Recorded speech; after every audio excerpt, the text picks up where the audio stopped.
कैकेयी द्वारा राम का वनवास, छल या उपकार। क्या आपने कभी सोचा है कि जिस रानी ने राम को 14 साल का वनवास दिया, क्या वह सच में खलनायिका थी, या फिर उसके निर्णय के पीछे छिपा था एक ऐसा रहस्य जिसने पूरी दुनिया को धर्म और मर्यादा का सबसे बड़ा आदर्श दिया। आइए जानते हैं, क्या कैकेयी ने छल किया था या राम का वनवास एक नियति थी। अयोध्या की पावन भूमि, जहां धर्म, मर्यादा और आदर्शों की गूंज थी। उस नगर के राजा थे दशरथ, जिनकी 3 रानियां थीं, कौशल्या, कैकेयी और सुमित्रा।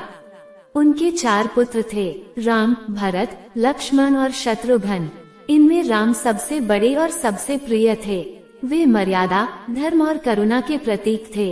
अयोध्या की जनता उन्हें बहुत प्रेम करती थी। हर कोई चाहता था कि राम ही अयोध्या के राजा बने। एक दिन राजा दशरथ ने अपने मंत्रियों और गुरुओं से सलाह लेकर यह निर्णय लिया कि अब समय आ गया है कि राम को अयोध्या का राजा बनाया जाए। इस निर्णय से पूरी अयोध्या में उत्सव का माहौल बन गया। सड़कों को सजाया जाने लगा, मंदिरों में पूजा होने लगी और हर घर में दीप जलने लगे। सभी लोग खुश थे, लेकिन महल के भीतर एक ऐसी घटना होने वाली थी जो इतिहास की दिशा बदल देगी। रानी कैकेयी की एक दासी थी जिसका नाम था मंथरा। वह चतुर लेकिन ईर्ष्यालु स्वभाव की थी। जब उसने देखा कि राम का राज्याभिषेक होने वाला है, तो उसके मन में ईर्ष्या उत्पन्न हुई। वह तुरंत कैकेयी के पास गई और बोली, रानी, क्या आपको पता है कि राम को राजा बनाया जा रहा है?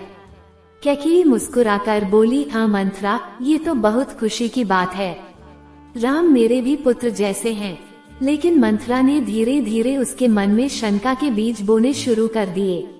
उसने कहा, जब राम राजा बनेंगे तो कौशल्या महारानी बन जाएंगी, तब आपका और आपके पुत्र भरत का क्या होगा? पहले तो कैकेयी ने उसकी बातों को महत्व नहीं दिया, लेकिन मंथरा बार बार वही बातें दोहराती रही। धीरे धीरे कैकेयी के मन में भय और संदेह पैदा होने लगा।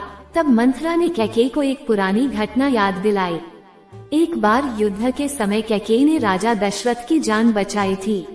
तब प्रसन्न होकर राजा दशरथ ने उसे 2 वरदान देने का वचन दिया था।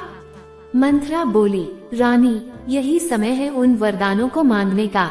कैकेयी ने पूछा, मैं क्या मांगूं?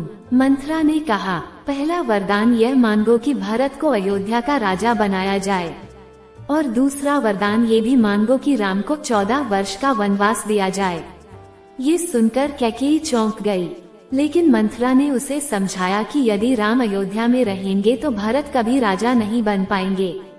धीरे धीरे कैकेयी का मन बदल गया। कैकेयी कोप भवन में चली गई और क्रोधित होकर बैठ गई। जब राजा दशरथ को ये पता चला तो वे चिंतित हो गए। वे तुरंत कैकेयी के पास गए और पूछा, प्रिय रानी, तुम्हें क्या हुआ? तुम इतनी उदास क्यों हो? कैकेयी ने कहा, आपने मुझे 2 वरदान देने का वचन दिया था, क्या आप उसे निभाएंगे? राजा दशरथ बोले, निश्चित ही, तुम जो चाहोगी मैं दूंगा। तब कैकेयी ने अपने दोनों वरदान मांग लिए।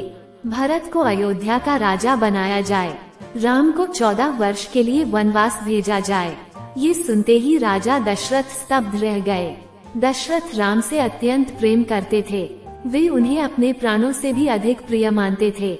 उन्होंने कैकेयी से कहा, यह मत मांगो, राम के बिना मैं जीवित नहीं रह सकता। लेकिन कैकेयी अपने निर्णय पर अडिग रही। राजा दशरथ अपने वचन से बंधे थे। वे जानते थे कि एक राजा के लिए वचन से बढ़कर कुछ नहीं होता। जब राम को इस घटना के बारे में पता चला तो वे शांत भाव से पिता के पास आए। उन्होंने कहा, पिताजी, आप चिंता न करें, मैं खुशी खुशी वनवास जाऊंगा। राम ने ये भी कहा कि पिता के वचन की रक्षा करना उनका धर्म है। उनकी पत्नी सीता और भाई लक्ष्मण भी उनके साथ वन जाने के लिए तैयार हो गए। जब अयोध्या की जनता को ये समाचार मिला तो पूरे नगर में शोक छा गया। लोग रोने लगे। हर कोई राम को रोकना चाहता था, लेकिन राम ने सबको समझाया कि यह उनके पिता का आदेश है और उनका कर्तव्य है कि वे इसे निभाएं। राम, सीता और लक्ष्मण वन की ओर चल पड़े। उन्होंने कई ऋषियों के आश्रमों में समय बिताया और धर्म की रक्षा की। इसी वनवास के दौरान कई महत्वपूर्ण घटनाएं हुई। शूर्पणखा की घटना, रावण द्वारा सीता का हरण, हनुमान से भेंट और अंततः लंका पर विजय। इन सभी घटनाओं के कारण राम का जीवन एक महान आदर्श बन गया। वन की यात्रा, क्या ये छल था? पहली दृष्टि में ऐसा लगता है कि कैकेयी ने राम के साथ छल किया। उसने मंथरा की बातों में आकर राम को वनवास भेज दिया और पूरे राज्य को दुख में डाल दिया। इस कारण इतिहास में अक्सर कैकेयी को दोषी माना जाता है, या यह उपकार था। लेकिन यदि गहराई से सोचे तो ये घटना केवल छल नहीं थी। यदि राम वनवास नहीं जाते तो उनका सामना रावण से नहीं होता, लंका का अत्याचारी शासन समाप्त नहीं होता, दुनिया को मर्यादा पुरुषोत्तम राम का आदर्श नहीं मिलता। राम के वनवास के कारण ही धर्म की विजय हुई और अधर्म का नाश हुआ। इस दृष्टि से देखा जाए तो कैकेयी का निर्णय एक प्रकार से ईश्वरीय योजना का हिस्सा था। जब भरत को ये सब पता चला तो वे अत्यंत दुखी हुए। उन्होंने कैकेयी से कहा कि उन्होंने बहुत बड़ा अन्याय किया है। भरत ने राम की खड़ाओं को सिंहासन पर रखकर 14 वर्षों तक अयोध्या का शासन चलाया। कैकेयी को अपनी गलती का एहसास हुआ और उन्हें बहुत पश्चाताप हुआ। निष्कर्ष, कैकेयी द्वारा राम को वनवास भेजना इतिहास की सबसे चर्चित घटनाओं में से एक है। ये घटना हमें सिखाती है कि कभी कभी जीवन में जो घटना बुरी लगती है वही आगे चलकर बड़े कल्याण का कारण बन जाती है। राम का वनवास केवल एक परिवार की कहानी नहीं है, बल्कि यह धर्म, कर्तव्य और त्याग का महान उदाहरण है। इसलिए यह प्रश्न आज भी बना रहता है, क्या कैकेयी ने राम के साथ छल किया या अनजाने में संसार का उपकार कर दिया? शायद सच्चाई इन दोनों के बीच कहीं छिपी है। अगर यह वीडियो आपको पसंद आया हो तो कमेंट में जय श्री राम जरूर लिखें तथा वीडियो को लाइक करके चैनल को सब्सक्राइब करना न भूलें।